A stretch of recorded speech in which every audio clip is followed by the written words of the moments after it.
Hey friends, starting off with a live look out to the White House today because former President Donald Trump and Vice President Kamala Harris have one more chance to make their pitch to voters. The race for the White House now in the final sprint as both candidates take their message through key battleground states. Less than 24 hours from now. It's pretty hard to believe.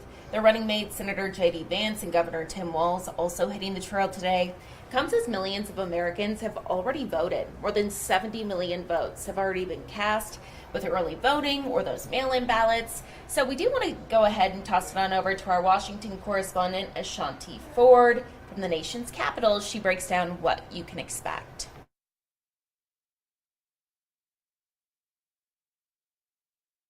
We can expect a busy next few days between the millions of Americans casting their votes and the election officials who are tasked with counting them. And a number of registered voters are still on the fence about who they plan to vote for, each of them with a close eye to the candidate's final pitch for the Oval Office. Former President Donald Trump leaning into his message that Vice President Kamala Harris broke the country, saying he's the person to fix it, while Vice President Harris's message relies on the belief that it's time to stop pointing the finger and move forward. And despite the controversy we've seen this election season, it's not red or blue that most are voting for. It's green, the economy being the leading factor driving voters to the polls this year. The polls will open in Maine at 6 a.m. and close in a small town in Alaska called Adak at midnight. I'm Ashanti Ford reporting from the nation's capital. Now, if you are planning on going out and voting tomorrow on Election Day, for Pima County, there are 126 voting centers that will be open from 6 a.m. until 7 p.m. Now, it doesn't matter which precinct you live in. You can vote at any of those locations that you see there on your screen. You can vote at any Pima County Election Day vote center. Now, the ballot on demand printers will print out the ballot specific to your precinct simply by using your address. Just be sure to bring your ID. Also, make sure your ID, the address on your ID, matches your voter registration card. I've dealt with that before, so make sure you have a form of ID that has the same address as your voter registration. If you go to the Pima County Recorder's Office website, you will be able to find the voting locations map. You see it there on your screen. You can type in your address or use your location. You can also download a PDF list of all the voting centers by region.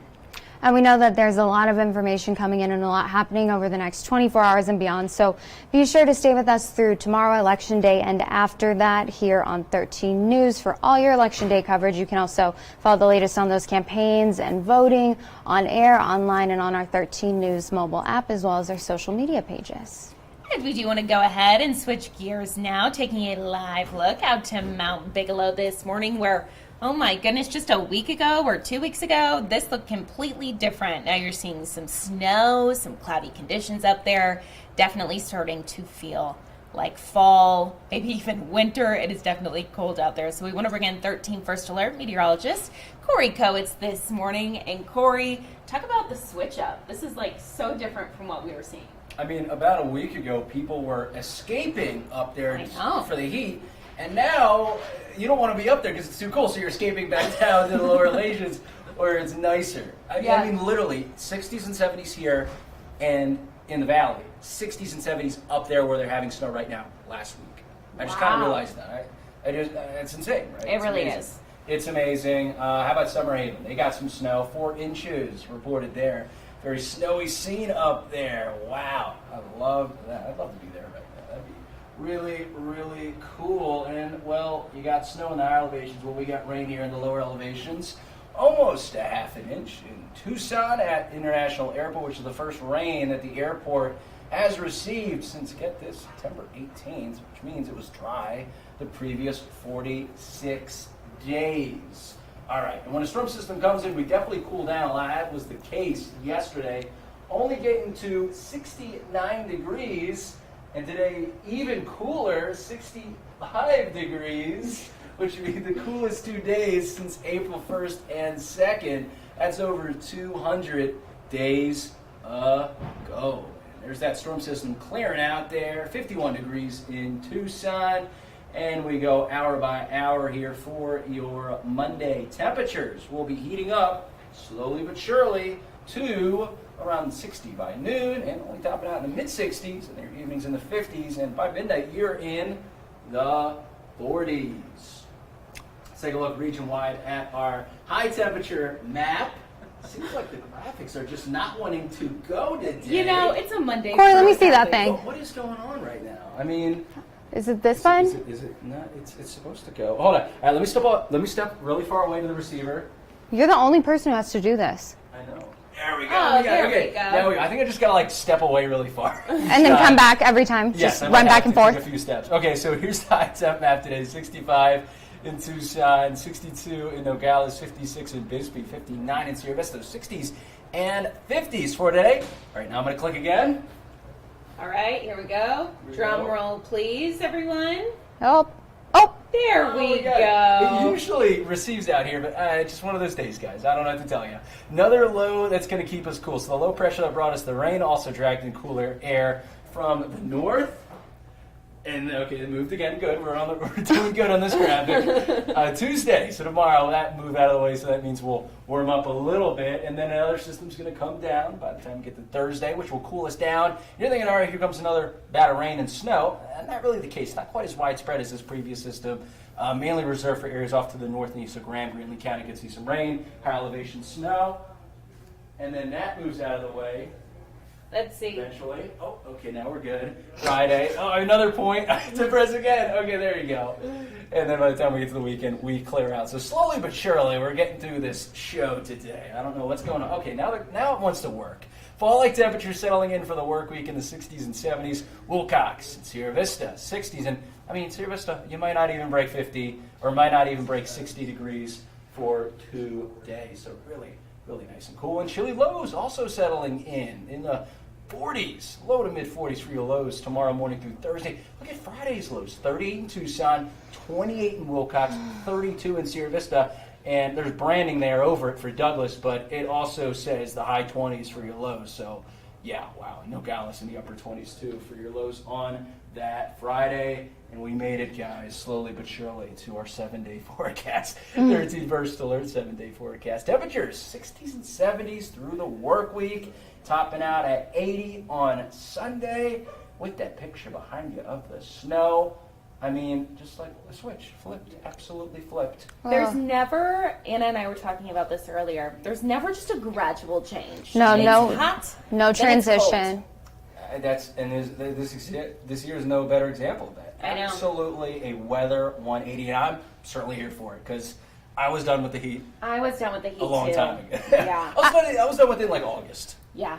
Daytime heat, yeah, but it's a shock to the system when you leave as early as we do for work and you walk outside and you're like, oh wow, Yeah. it's My cold tire out. pressure. I don't know if you Oh, guys my have thing any was going tire- off this morning, and I asked Tire Andreas pressure because he did a story a couple weeks back. I said, do I need to worry about this? He said, no, not yet. So my tires should be fine. Well, yeah, that happens. But yeah, guys, looking good. Okay. For sure. Thank Perfect. you, Corey. Thank you, Corey.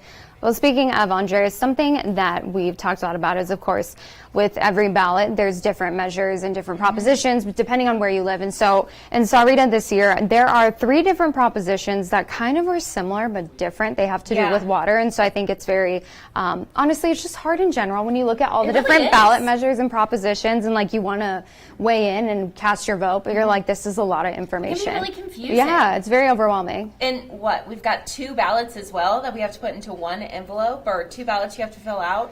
I know at least in Pima County we do. Yeah, it's just a lot going on. It's a lot of information. It's a lot. We get it. We're here with you. We understand.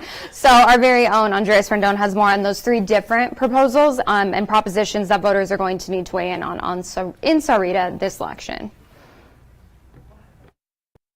Long story short, propositions 405, 406, and 407 on Sahuarita's ballot all pretty much say the same thing. They all deal with different water service providers and the rights of way in Sahuarita. But first, let's figure out why it's on the ballot to begin with. Right now, we don't have any franchise agreements in place. There's nothing in place right now. It's just a matter of establishing a working relationship between the town and the service providers. Efficiency and communication. Those are the goals with the passing of propositions 405, 406, and 407. Different parts of Sahuarita are already serviced by different water companies, and the props will make it so that these different areas would have a smoother process with communicating with the town whenever a project is underway. First, let's look at Proposition 405. It reads in part, quote, that it relates to a franchise agreement with the Community Water Company of Green Valley to use public rights-of-way in the town of Sahuarita, Arizona, to supply water within said town. Now on to Proposition 406, take out the first company and replace it with another, reading in part, quote, a franchise agreement with Global Water Farmers Water Company Incorporated to use public rights-of-way. Proposition 407, same thing. Put in a new company, and now we have Global Water Las Quintas Serenas Water Company Incorporated. Along with better communication, Nalovali says the props would also benefit the town's wallet. We're able to keep the cost down, and it just helps out the public in terms of like people driving back and forth on roads, and then the cost, it's just keeping those costs down. If the propositions get voted down, the town of Sahuarita simply continues on its current process of reviewing applications and permits before a project is officially underway. In Sahuarita, Andres Rendon, 13 News. And turning now to some more national news that we've been covering for a while now. After 7 weeks on strike, Boeing workers are expected to vote on the company's latest contract offer.